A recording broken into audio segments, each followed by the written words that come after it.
muy alegres de estar de vuelta con ustedes, hermanos. Y esta mañana vamos a continuar con la serie que empezamos del libro de Sofonías, por lo que yo les invito a que abran en sus Biblias Sofonías capítulo 1.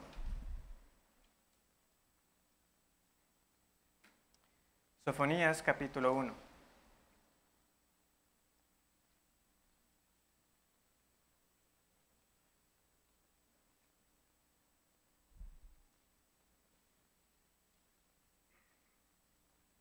Y vamos a leer del versículo 14 hasta el versículo 3 del capítulo 2.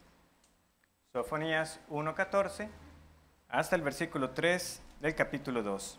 Dice así la palabra de Dios. Cercano está el día grande de Jehová, cercano y muy próximo. Es amarga la voz del día de Jehová, gritará allí el valiente. Día de ira aquel día, día de angustia y de aprieto, día de alboroto y de asolamiento, día de tiniebla y de oscuridad, día de nublado y de entenebrecimiento, día de trompeta y de algazara sobre las ciudades fortificadas y sobre las altas torres. Y atribularé a los hombres y andarán como ciegos, porque pecaron contra Jehová. Y la sangre de ellos será derramada como polvo y su carne como estiércol. Ni su plata ni su oro podrá librarlos en el día de la ira de Jehová, pues toda la tierra será consumida con el fuego de su celo, porque ciertamente destrucción apresurada hará de todos los habitantes de la tierra. Congregaos y meditad, oh nación sin pudor, antes que tenga efecto el decreto y el día se pase como el tamo, antes que venga sobre vosotros el furor de la ira de Jehová, antes que el día de la ira de Jehová venga sobre vosotros. Buscad a Jehová todos los humildes de la tierra, los que pusisteis por obra su juicio. Buscad justicia, buscad mansedumbre. Quizá seréis guardados en el día del enojo de Jehová. Esta es la palabra del Señor. Es una triste realidad que hay iglesias que algunos puedan recordar que estuvieron hace algunos años y ya no están. Algunas empezaron bien, pero luego se desviaron. Otras se dividieron. Y otras han dejado de existir por completo. Y si queremos un ejemplo para saber que eso es así, la Biblia misma nos relata a nosotros de 7 iglesias que recibieron cartas en el libro de Apocalipsis. ¿Dónde están esas iglesias hoy? No están. Yo sé que si hiciera un sondeo y empezara a preguntar a algunos, ¿usted recuerda alguna iglesia de niño que ya no esté ahora de grande? Y algunos me podrán decir, sí, en efecto, recuerdo, de hecho, que de niño mi mamá me llevaba a tal lugar y ya no está, ya no existe. No fue que se cambiaron de lugar, es que ya la iglesia no es, dejó de ser. ¿Qué pasó? ¿Por qué Dios quitó el candelero de ese lugar? Son eventos como estos que nos deben hacer reflexionar. ¿Cómo es que un lugar que se hacía llamar iglesia de Dios ya no está? Que nos recuerdan que Dios es un Dios de juicio. Y que al final de los tiempos juzgará a todos, incluyendo a personas que iban a la iglesia. Sofonías, como sucede con frecuencia con los libros proféticos, expone cuán cercano está ese día de Jehová. Y hemos visto ya los diversos adjetivos con que este día es descrito. Y obviamente los estaremos estudiando con detalle. Pero no solamente expuso que ese día estaba cerca, sino cuál debe ser la respuesta ante la inminencia de ese día, ante la cercanía, la proximidad del día de Jehová. Y por lo tanto, esa respuesta que se le pedía a ellos tiene que ser la respuesta también de nosotros. No podemos nosotros pensar que este mandamiento con el que concluye esta sección que hemos leído era para aquellos que escucharon a Sofonías, es también para nosotros que lo estamos escuchando hoy. Y básicamente esos son los dos grandes puntos que traigo para ustedes para concluir toda esta gran sección que empezó desde el versículo 7 del capítulo 1 hasta el versículo 3 del capítulo 2, donde Sofonías nos expone acerca del día del Señor. Básicamente es ver la cercanía de este gran día de Jehová y cuál es la respuesta que se espera de nosotros. Es un día cercano y como les decía en la ocasión anterior y para aquellos que por primera vez están escuchando acerca del libro de Sofonías, les recuerdo que el día de Jehová no es que estamos esperando literalmente un periodo de 24 horas, pero sí que estamos esperando un momento de la consumación de todas las cosas, que existe el gran día de Jehová, cuando todo llegará a su fin. Pero veamos que a partir del versículo 14, el profeta retoma este aspecto de que ese día está cercano. Cercano está el día grande de Jehová. Veamos que es llamado grande y que es de Jehová. Este aspecto que es de Jehová lo podemos pasar por alto. Puede parecer muy obvio, pero es el día de Jehová. El profeta no solamente quiere que nuestra atención esté en que viene un día, en que viene un momento en el tiempo en que cosas terribles pasarán. No, es que ese día no es cualquier día, es de Jehová, le pertenece a Dios. Él es quien está detrás de ese día. El profeta no quiere solamente que piensen, es que viene un día, un momento en el tiempo terrible. Es quién viene, quién es el que se manifiesta. Es Jehová mismo. Por eso el lenguaje que nosotros leemos acá, de oscuridad, tiniebla, terremotos, aullidos, debía llevar a esta audiencia a considerar lo que pasó cuando Dios se manifestó en el monte Sinaí. Y cómo el pueblo, ¿verdad?, le dijo a Moisés, sube tú, y no nosotros, porque era terrible. Vean cómo el versículo 14 2 veces nos reitera, cercano está el día grande de ¿quién? De Jehová. Y al final es amarga la voz de ¿qué? Del día de Jehová. Nuevamente el versículo 18 nos dice que ni su plata ni su oro, ¿verdad?, podrá librarlos en el día de la ira de Jehová. Y nuevamente en el versículo 2 del capítulo 2, ¿verdad?, antes que venga sobre vosotros el furor de la ira de Jehová. Es el día de Él. Y por lo tanto damos a entender que ninguno de los eventos que fueron anunciados a Judá, ni los eventos futuros asociados al gran día del Señor, fueron obra de la casualidad, como también precisamente estamos estudiando por las mañanas. Todo lo que ocurre en el día del Señor viene de parte de Dios. Por eso es que dice el versículo 2, antes que tenga efecto el ¿qué? El decreto. ¿De quién? De Dios. Se hace lo que Dios dice. Y en el día del Señor ocurrirá lo que Él ha determinado. Y eso tenía que estar en la mente de los judíos en aquel entonces, de los de Judá, para entender que cuando a ellos finalmente les vino la invasión babilonia, lo que les vino no fue el gran día de los babilonios. No, les vino fue el día de Jehová. ¿Por qué? Porque los babilonios fueron simplemente el instrumento en las manos del Señor llevando a cabo la voluntad de Jehová.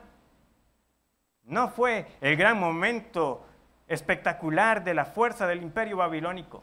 Dios dejó muy claro, es tan solo un servidor, un instrumento en mis manos para llevar a cabo mis propósitos. Y por lo tanto, para nosotros también indica que en el gran día de la consumación final de todas las cosas, ese gran día de Jehová ocurrirá, que todos daremos cuentas es a Él. Y será a Él solamente que daremos cuenta y será Jehová solamente quien dará el pago. Y el día está cercano. Es también lo otro que constantemente vemos que se repite. Es que de verdad Amigos y hermanos que escuchan, es que uno no puede leer este capítulo y pasar por alto la cantidad de repeticiones, de expresiones que están acá. Es como de verdad diciendo, entiendan, el día está cerca. Cercano está el gran día de Jehová.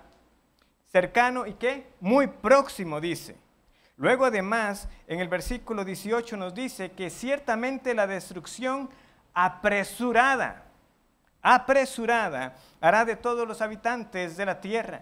Y nuevamente en el versículo 2 del capítulo 2 dice que antes que tenga efecto el decreto, antes que, porque está a punto de venir, quiere dar ese sentido de cuán cercano estaba y que el día se pase como ¿qué? Como el tamo. Antes que el día se pase como el tamo. No confundamos acá. El día que se va a pasar como el tamo no es el día de Jehová. El día que se pasa como el tamo son nuestros días.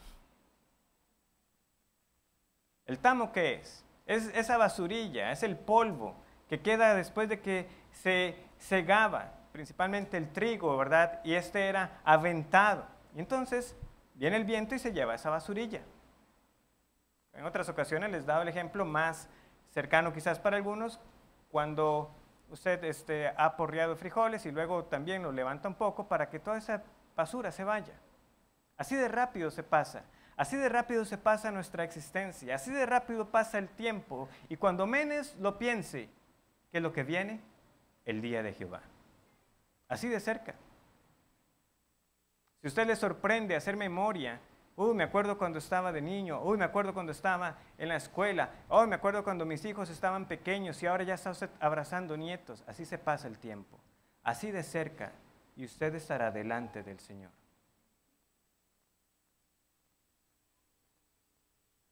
Muchos estaban confiados en los días de Josías, ¿verdad? En el versículo 12 nos decía que estos hombres estaban tan tranquilos como el vino asentado, diciendo que Jehová ni haría bien ni haría mal. No, Dios no va a hacer nada. ¿No escucharon lo que le dijo el profeta, o la profeta en este caso, a Josías? No verás el mal en tus días. Tranquilos, no va a venir el día de Jehová en nuestro tiempo, pero vino. Josías murió, y luego los reyes que le siguieron no duraron mucho tiempo en el trono. Los egipcios y finalmente los babilonios los conquistaron.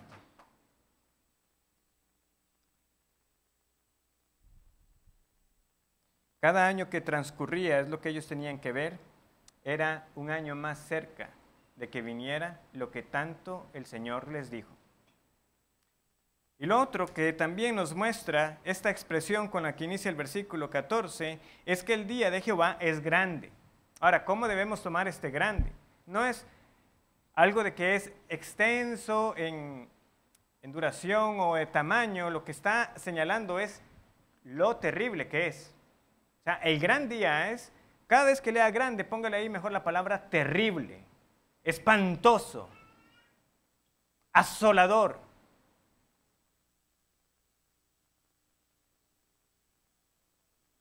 No podemos pasar por alto cuán duro es nuestro corazón.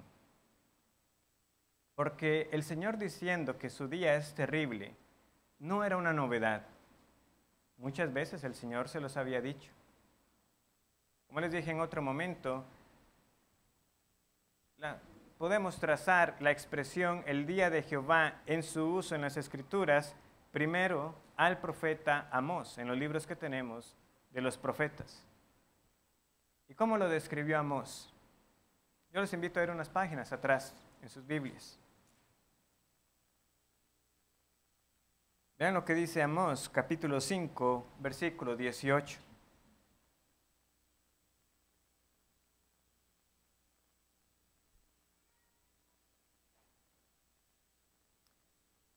¡Ay de los que desean el día de Jehová! ¿Para qué queréis este día de Jehová? Será de tinieblas y no de luz, como el que huye de delante del león y se encuentra con el oso, o como si entrara en casa y apoyare su mano en la pared y le muerde una culebra. ¿No será el día de Jehová tinieblas y no luz, oscuridad que no tiene resplandor? Así de inevitable es el día de Jehová. En su momento cuando vimos este pasaje, veíamos la escena, ¿verdad?, de un hombre que está agitado, tratando de escapar el peligro. Y ustedes se imaginan, entonces, lo que pudo haber sido él, el alivio de sentir que escapó de un oso para entrar en la casa y ser atacado por una serpiente.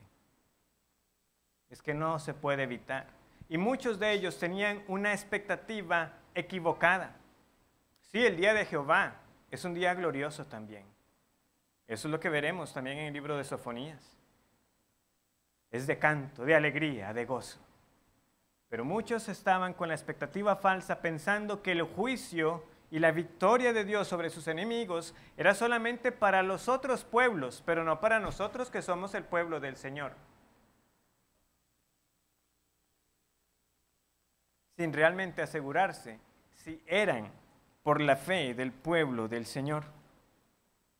Ellos no sabían lo que querían, pero no podían alegar desconocimiento. Así como esta expresión del profeta Amós, hay muchas más, donde hablan del día del Señor como de oscuridad, de tinieblas, de castigo. Solamente aquí en Sofonías, vean cuántas veces se le llama a este día día de la ira. Por lo menos así rápidamente podemos ver 3 usos. Versículo 15, día de ira, aquel día.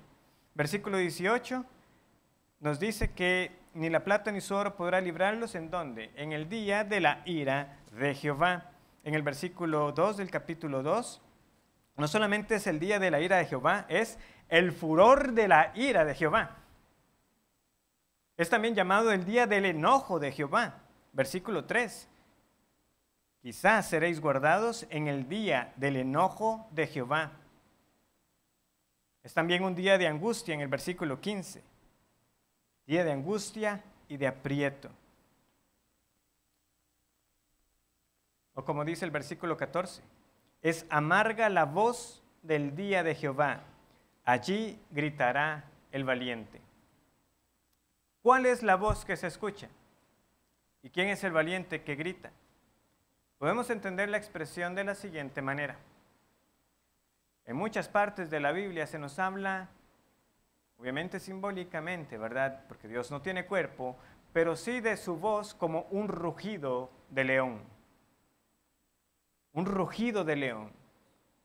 Lo que nos está diciendo aquí es que Dios, cual guerrero poderoso, ha lanzado el grito de guerra. Y ese grito de guerra es tan devastador, es tan intimidante, que hasta el más valiente de Judá iba a tener miedo. Se iban a deshacer en nervios.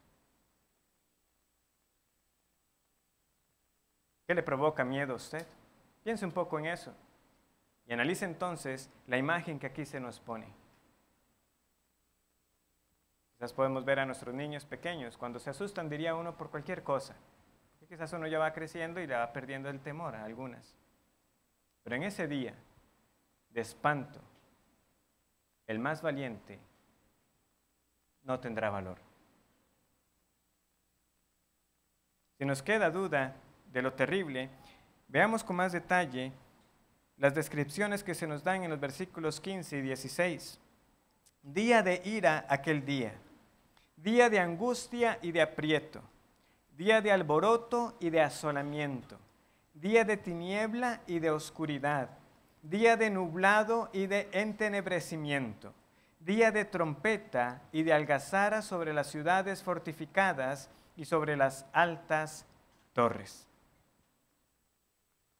Ahora que lo acabamos de leer, tomen un momento y cuenten cuántos días hay ahí. ¿Cuántos días de? Día de ira, aquel día. Día de angustia y de aprieto. Día de alboroto y de asolamiento. Día de tiniebla y de oscuridad. Día de nublado y de entenebrecimiento. Y finalmente, día de trompeta y de algazara. 6 días. 6 días. Unas breves notas entonces sobre estos 6 días. En primer lugar, el día con el que inicia, que leemos como día de ira aquel día, se puede traducir como día de ira extrema. día de ira extrema. Quizás perdemos eso, ¿verdad? Porque como leemos tanto, día de ira, pero particularmente ahí lo que dice es día de ira extrema. Una palabra que da a entender un estallido, una ira que desborda, una ira que sobrepasa todos los límites. Este no es el lenguaje habitual, común, que las personas tienen para pensar acerca de Dios. Pero es el lenguaje empleado acá, que divinamente le fue revelado al profeta Sofonías. Luego hay varias relacionadas con la oscuridad, ¿verdad? La tiniebla, oscuridad, nublado, entenebrecimiento. En particular, a partir de la palabra oscuridad, luego nublado y finalmente entenebrecimiento, las palabras que se emplean en el original es una escala, por decirlo así, de oscuridad. Empieza primero con lo que uno llamaría esa oscuridad de la noche, cuando está anocheciendo. Usted sabe que ya está oscuro, pero algo puede ver. La que sigue es todavía más oscuro, pero con la que finaliza es oscuridad completa, cuando usted ya nada puede ver. Así es llamado el día del Señor. Nosotros no tenemos todos los detalles, pero sabemos que el infierno es descrito así, como un lugar también de penumbras, de oscuridad, a la vez que también es de fuego. Finalmente, ¿por qué los puse a contar los días? ¿En cuántos días hizo Dios los cielos y la tierra? En 6. No es casualidad que el profeta ahora esté empleando 6 días de devastación. Esto que tenemos acá es, como alguien lo ha descrito, un catálogo de horror que se opone a los 6 días de la creación. Si Dios creó los cielos y la tierra en 6 días, ahora viene y pone en ellos un cuadro de 6 días de devastación y de destrucción. Es una imagen que claramente luego hallamos en el Nuevo Testamento cuando Pedro también nos dice que todas las cosas serán pasadas por el fuego. Porque esto es lo que tenemos acá.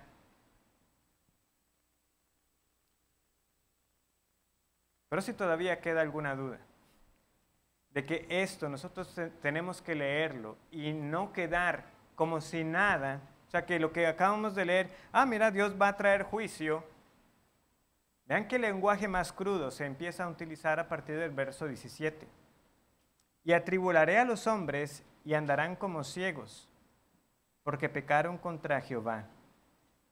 Y la sangre de ellos será derramada como polvo, y su carne como estiércol. Ni su plata ni su oro podrá librarlos en el día de la ira de Jehová, pues toda la tierra será consumida con el fuego de su celo, porque ciertamente destrucción apresurada hará de todos los habitantes de la tierra. Básicamente el Señor está diciendo, voy a utilizar sus cadáveres como abono de la tierra, como estiércol.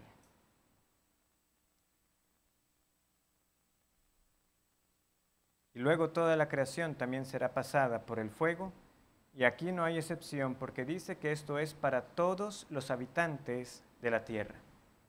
¿Debe quedar alguna duda de que el día del Señor es terrible después de leer esto?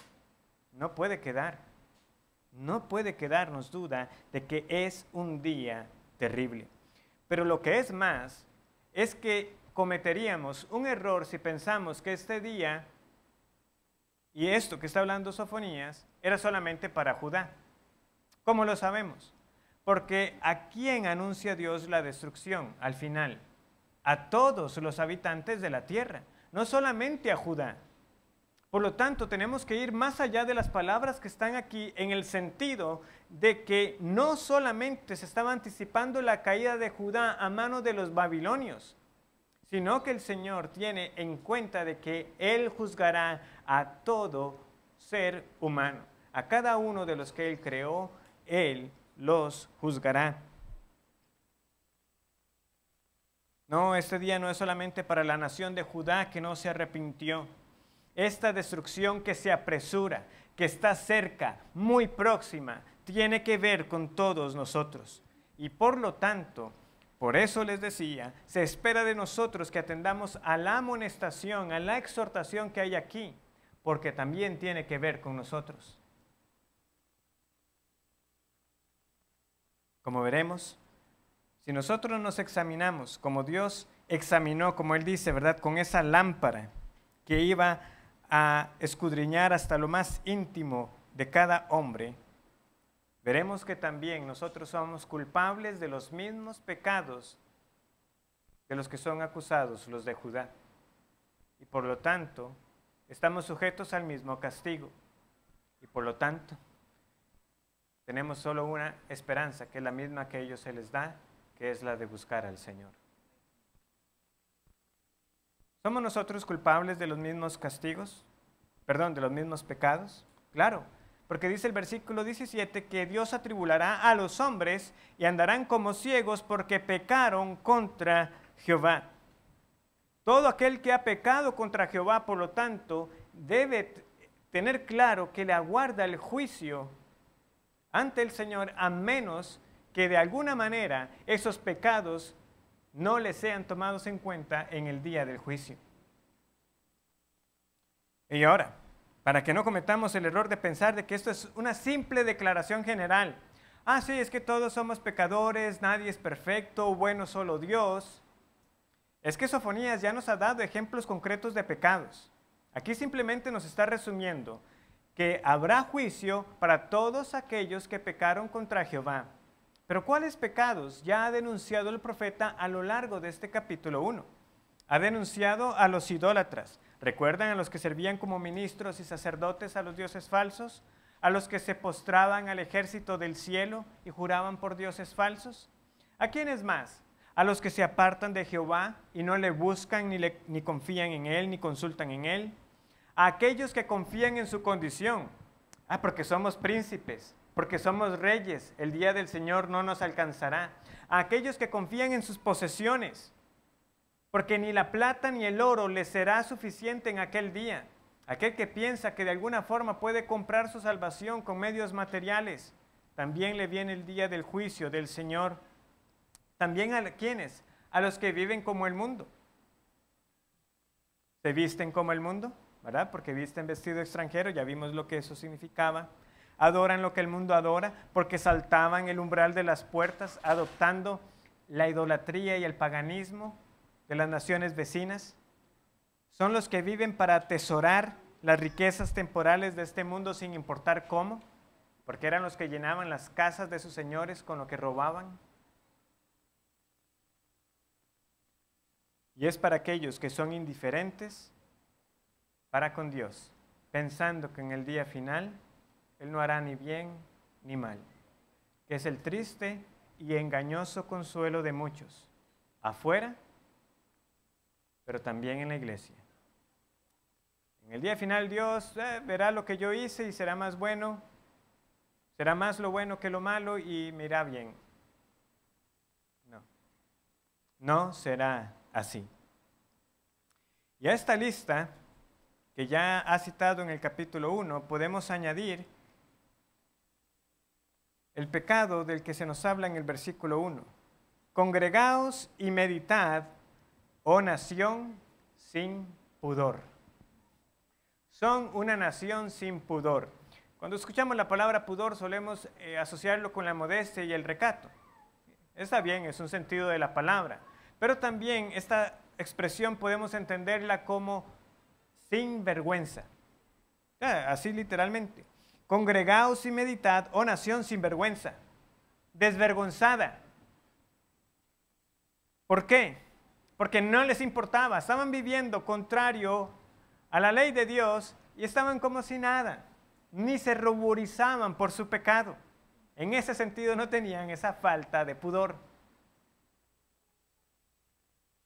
También la palabra tiene un sentido de deseo, pero como es una negación, porque ¿verdad? Son la nación sin pudor, son la nación indeseable. No solamente que no había nada deseable en ellos, es que ellos tampoco querían nada con Dios. No desean a Dios.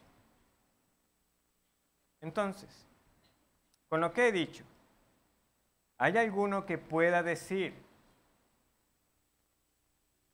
delante de Dios que no puede ser acusado de ninguno de estos pecados? ¿Alguno que pueda decir, yo nunca he tenido a otro Dios excepto Dios? ¿Hay alguno que se atreva a decir que nunca ha usado el nombre de Dios en vano? Porque también ese era otro de los pecados, los que juran por Dios y por Baal o por Milcón. ¿Hay alguno que pueda decir que nunca ha pecado de codiciar los bienes de otro? ¿Hay alguien que pueda decir que nunca ha pecado de codiciar el tener más riquezas, el más posesiones en esta vida? ¿Hay alguno que pueda decir que nunca ha pecado a Dios en la forma en que se ha vestido, se ha comportado, emulando el pecado del mundo? ¿Hay alguno que pueda decir que siempre ha amado a Dios con todas sus fuerzas, con todo su ser, que Dios es todo lo que siempre ha deseado en esta vida? ¿Quién puede decir eso?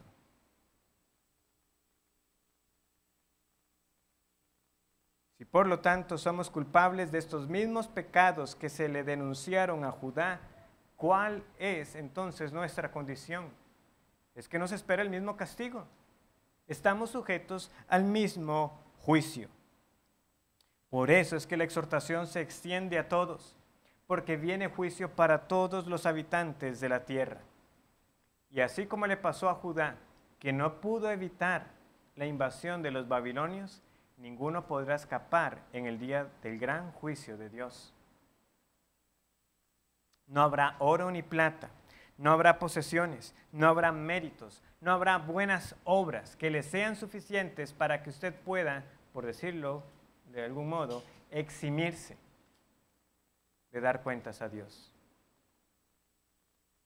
Por eso, nuestra única esperanza es buscar al mismo Señor que está anunciando el juicio. Versículo 3. Buscad a Jehová todos los humildes de la tierra, los que pusisteis por obra su juicio. Buscad justicia, buscad mansedumbre. Quizá seréis guardados en el día del enojo de Jehová.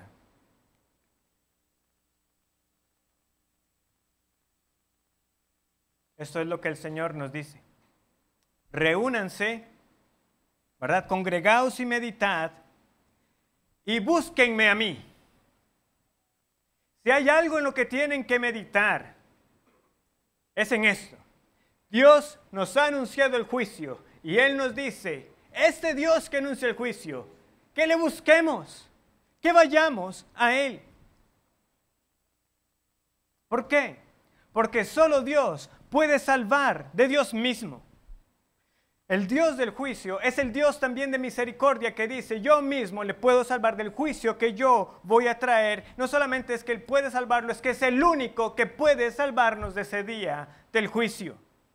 Por eso es que Él manda el arrepentimiento, por eso es que Él manda que le busquemos. Pero observemos detalladamente qué es este buscar del que se nos habla aquí. En primer lugar, ¿cómo es ese buscar? ¿No ha dicho ya el profeta de que Dios trae juicio sobre aquellos que no buscan a Dios? Versículo 6 del capítulo 1. ¿Verdad que Dios dijo, yo traigo juicio a los que se apartan de en pos de Jehová y que no le buscaron a Jehová? ¿Y no es cierto que es lo mismo que reitera Pablo en Romanos capítulo 3, citando el Salmo 14, que no hay quien busque a Dios? Entonces, si no hay nadie que busque a Dios, ¿por qué Dios nos manda que le busquemos?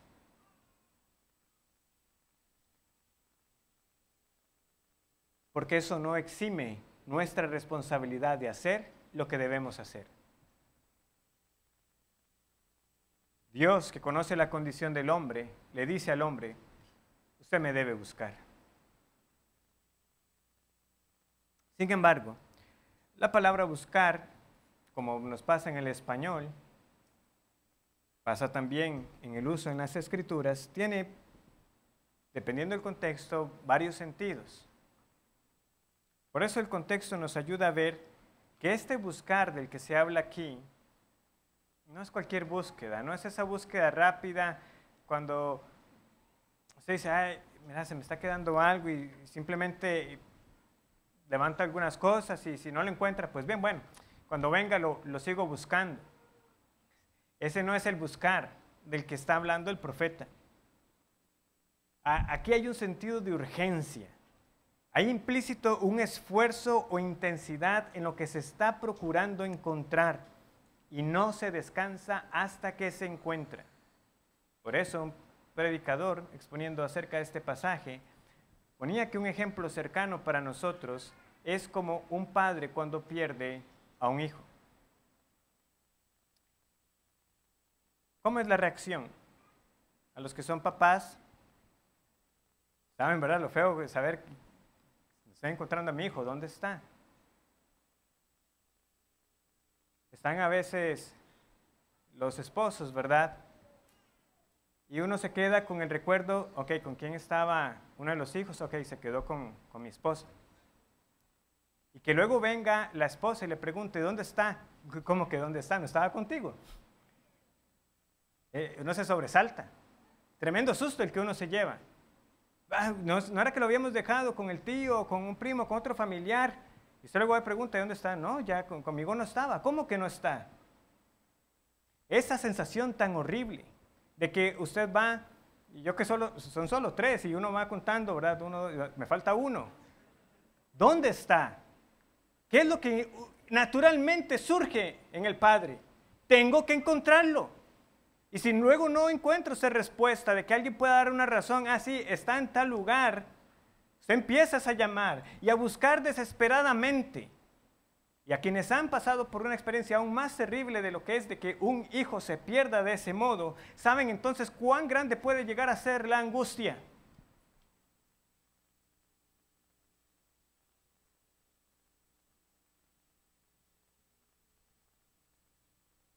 De ver lo que estaba ya de la mano con un extraño. ¿Quién puede decir que ha buscado a Dios de esa manera? Como cuando estaba tratando de encontrar a ese hijo que por un momento creyó perdido. Ese es el buscar a Dios.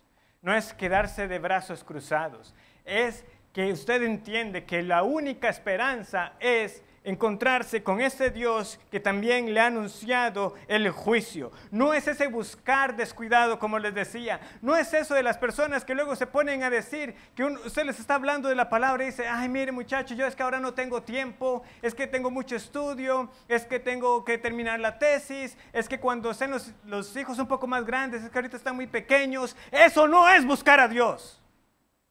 Buscar a Dios no es cuando usted dice, más adelante me pondré a cuentas con Él, más adelante le buscaré. Ahorita no tengo tiempo. Eso no es buscar a Dios. Cuando realmente ha venido la palabra y ha hecho mella en el corazón, y lo humilla y lo golpea de tal manera que entiende que está en una condición terrible, porque viene el juicio de Dios. No descansa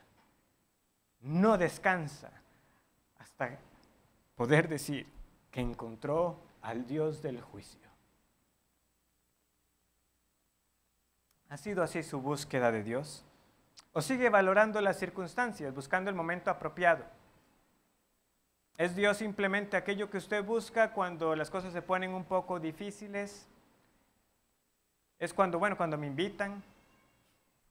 Es que no tenía otra cosa que hacer, o es que como me estoy quedando en esta casa por unos días y aquí van, entonces yo tengo que ir. ¿Me entienden? Esos son ese tipo de razones.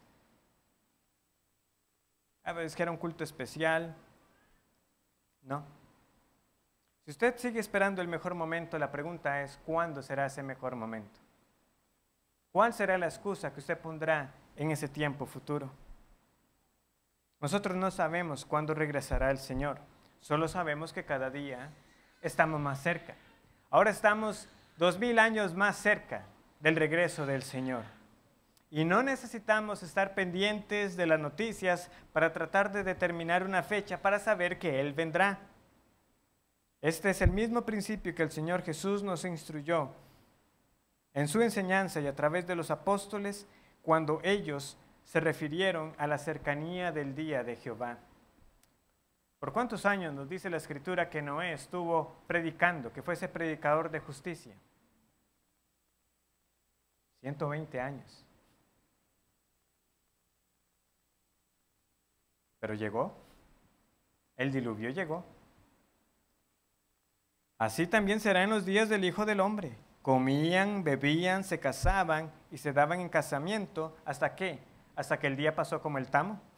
Hasta el día en que tronó en el arca y vino el diluvio y los destruyó a todos.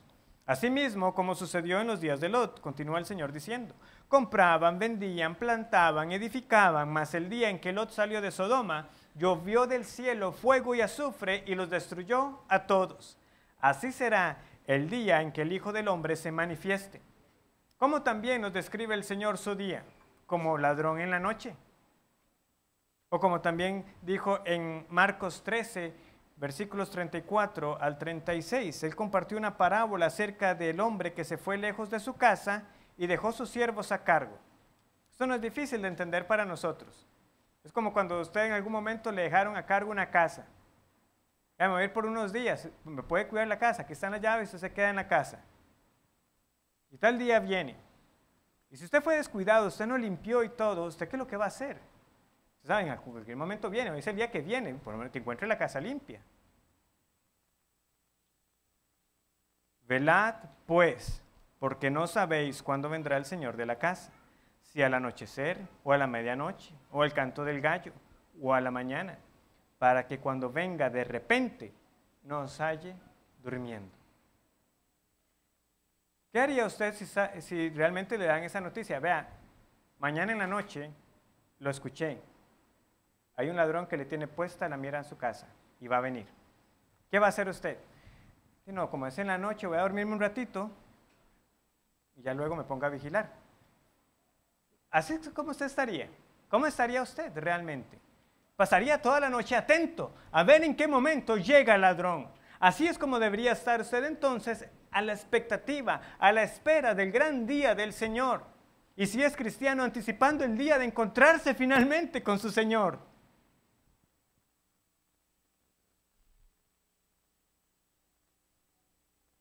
¿Y quiénes deben buscarle? Dice el pasaje, buscad a Jehová todos los humildes de la tierra, los que pusisteis por obra su juicio.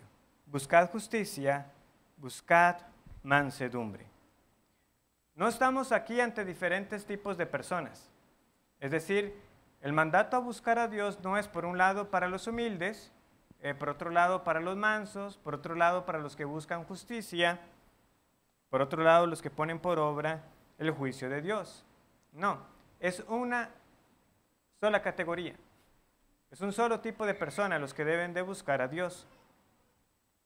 Los que son humildes son también los que ponen por obra el juicio de Dios, son los que buscan la justicia y son los que buscan la mansedumbre.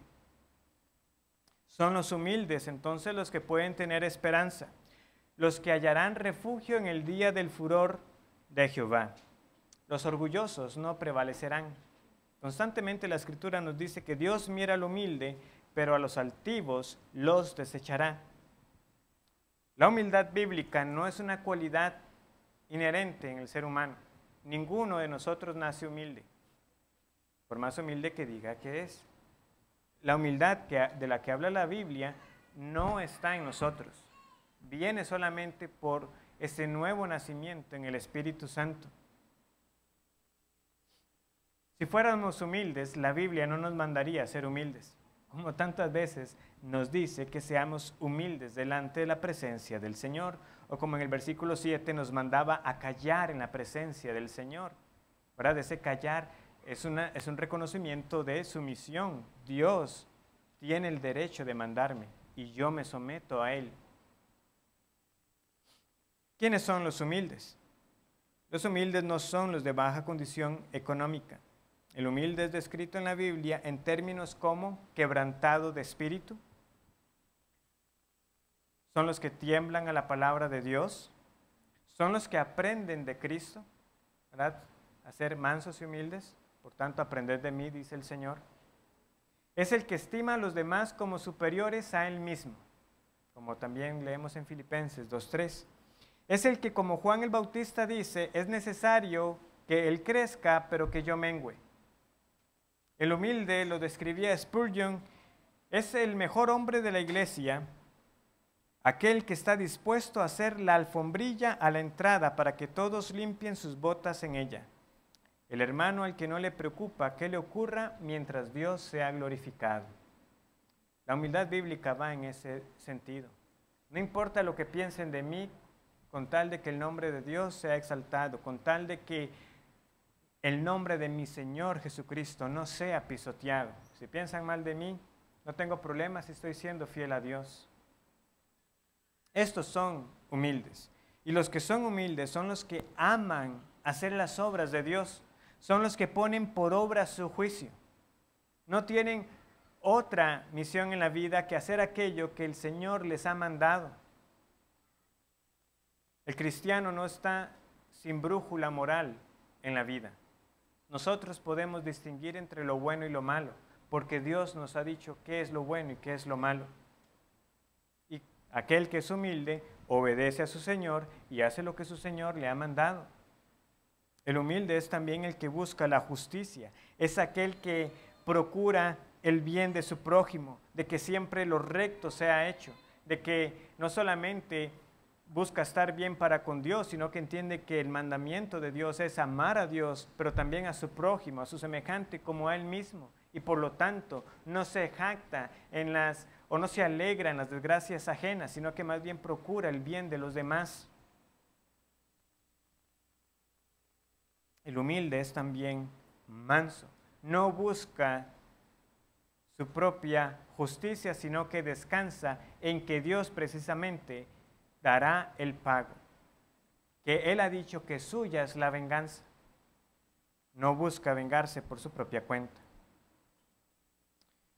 Finalmente,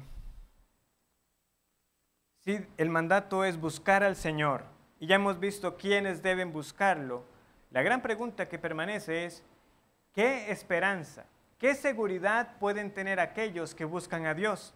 Porque el lector atento podría notar una palabra ahí. Pastor, es que ahí dice, quizá seréis guardados en el día del enojo de Jehová. Entonces, ¿quién puede estar seguro realmente? Ya el Señor dice que va a traer castigo sobre todos los pecadores. Pero aún así le dice a los humildes, a aquellos que han sido nacidos de nuevo, les dice que quizás serán guardados. ¿Está el profeta insinuando alguna inseguridad de que en última instancia nadie realmente puede estar seguro de que estará libre en el gran día del juicio del Señor? No, no es eso. No es que el profeta esté inseguro. Es que el profeta nos está dando aquí a nosotros una lección muy importante. Sofonías no duda del poder de Dios para salvar. Este quizá no es, bueno, quizás Dios lo salve, no es en ese sentido. Este quizá es un recordatorio para nosotros de que la salvación es dominio exclusivo de Dios. Dios no está obligado a salvar a nadie, que no se nos olvide. Si Él condenara a toda la humanidad, Dios sería justo. Pero Dios, sin comprometer su justicia, ha provisto salvación para aquellos que creen por la fe en Cristo.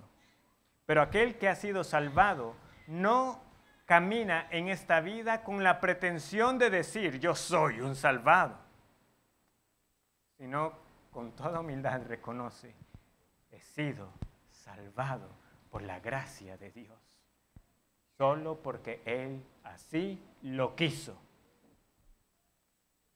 Este quizá, como señala un autor, dice, el quizá aquí protege la soberanía de Dios y no nuestra licencia para pecar.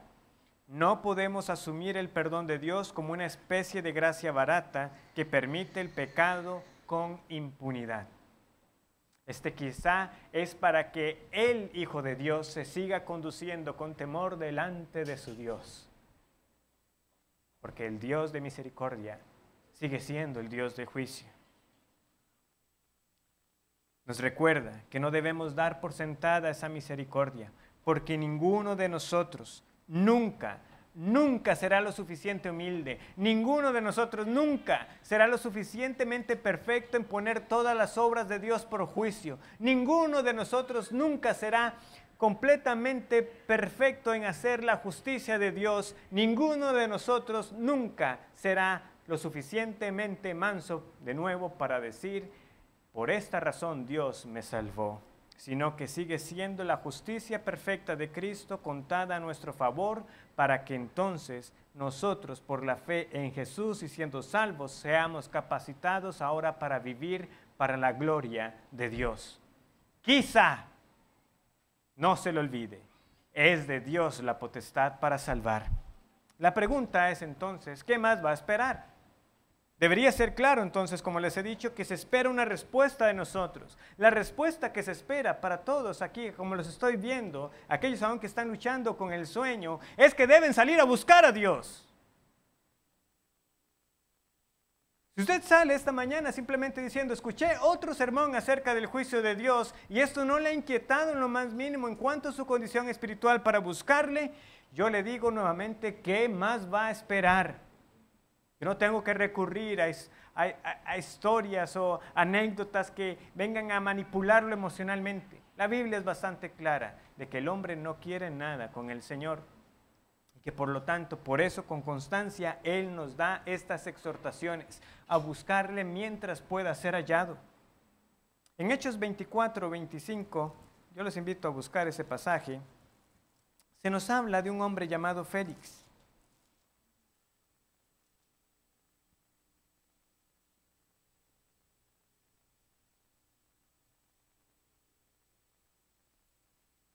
Pablo, ¿verdad?, está defendiendo lo que le ha acontecido, ¿verdad? Ha sido entregado a las autoridades. Pero Félix, habiendo escuchado de lo que se llamaba el camino, con C mayúscula, está intrigado y junto con su esposa convocan a Pablo para escucharlo. Y vean lo que dice Hechos 24, versículo 24. Algunos días después, viniendo Félix con Drusila, su mujer, que era judía, llamó a Pablo y le oyó acerca de la fe en Jesucristo. ¿De qué está hablando Pablo? De la fe en Jesucristo. Pero hablar de la fe en Jesucristo incluyó lo siguiente. Pero al disertar Pablo acerca de la justicia, del dominio propio y del juicio venidero, Félix se espantó y dijo, ahora vete. Pero cuando tenga oportunidad, te llamaré. Esperaba también con esto que Pablo le diera dinero para que le soltase, por lo cual muchas veces lo hacía venir y hablaba con él. Pero al cabo de 2 años recibió Félix por sucesor a Porcio Festo, y queriendo Félix congraciarse con los judíos, dejó preso a Pablo. Hace unos años, a la luz de este pasaje, yo les exhorté a que consideraran cuántos sermones ustedes pueden llegar a escuchar en 2 años. En promedio, un año tiene 52 domingos. Para ponerlo en números cerrados, dejémoslo en 50. En 2 años, usted ha escuchado 100 sermones. Si en general es regular en su asistencia a los cultos, asumiendo un culto. En 2 cultos, entonces, ¿cuántos sermones serían? 200 sermones. No sé cuántas veces Félix llamó a Pablo, pero lo que sí estamos seguros es que habiendo escuchado del juicio de Dios, pasaron 2 años de Félix que siguió escuchando a Pablo y al final no profesó la fe en Jesucristo. Escuchó del juicio venidero, se espantó por un momento, pero como que luego pasó. Y el tiempo transcurrió y finalmente Félix tuvo que salir y ya no tuvo más la oportunidad de escuchar a Pablo. Y muchos aquí, a como los veo, también podrán pasar muchos años escuchando, y al final nada pasará con sus vidas. Uno que otro domingo quizás se sobresaltarán más que otros, como, uy, hoy el mensaje me llegó un poco. Vamos a ver qué viene el otro domingo. Cuando se dé cuenta, su tiempo en esta tierra se acabará y tendrá que enfrentar el juicio de Dios. Pero quiero que también sepamos esto. No hay nadie que en el día final pueda decirle a Dios que le buscó y que fue rechazado. Porque Cristo dijo que todo el que va a Él, Él no le echa fuera. Sin embargo, la razón por la que muchos entonces, habiendo escuchado del juicio de Dios y habiendo escuchado esta promesa tan clara del Señor diciéndole, venga a mí y no le echaré fuera, es que precisamente no le creyeron a la bondad de Dios. No creyeron que Dios era lo bueno que Él también dijo ser, de que Él da y perdona y que es grande en misericordia. Por eso Él dice, también en el profeta Isaías, que le busquemos mientras pueda ser hallado. Y yo le aseguro que usted, si va a Dios, hallará esa misericordia de la que Él habla, de que Él es amplio en perdonar. No tenga usted su parte entonces en el día final con los incrédulos, que habiendo escuchado del juicio de Dios, tapó sus oídos y pensó que al final le iría bien. No se engañe, hoy es el día para buscar a Dios. Y búsquelo en la persona de nuestro Señor Jesucristo y conocerá que ahí está la gran evidencia de la misericordia de Dios. ¿Duda usted de la bondad de Dios? Vea a Cristo en la cruz y se acabará cualquier duda. Oremos.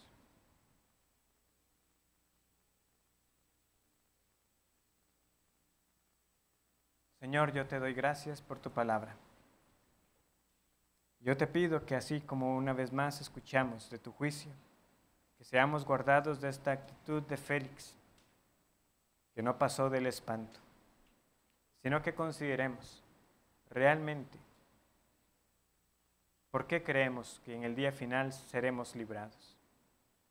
Que no sea un engaño, sino una fe firme y segura en la obra y persona de nuestro Señor Jesús. Inquieta las conciencias. Inquiétanos, Señor, para no simplemente salir finalizado este culto, ir a nuestras casas, comer, dormir y seguir como si nada hubiera ocurrido.